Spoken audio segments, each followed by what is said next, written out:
बिस्मिल्लाहिर्रहमानिर्रहीम। कहानी घाट के मोहतरम अजीज़ दोस्तों, अस्सलाम वालेकुम। हज़रत बाबा फ़रीद रहमतुल्लाह अलैह को गंज शकर यानी शीरीनी का ख़जाना भी कहा जाता है। इस लक़ब की वजह वो करामात हैं जो बाबा फ़रीद रहमतुल्लाह अलैह की ज़िंदगी में वाक़या हुई। वालिदा ने नमाज की आदत डालने के लिए छोटी उम्र में ही नमाज शुरू करवा दी। उन्होंने समझाया कि अल्लाह ताला बाकायदगी से नमाज पढ़ने वालों को शक्कर दिया करते हैं।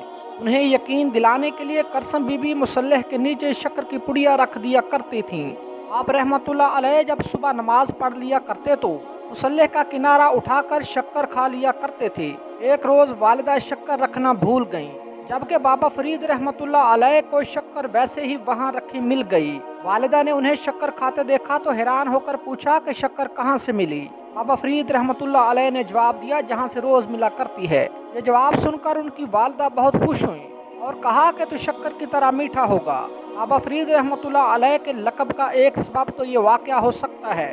दूसरा ये कि एक रोज़ आप अपने पीर से मिलने जा रहे थे कि रास्ते में कीचड़ में फिसल कर गिर पड़े और कुछ मट्टी मुंह में चली गई।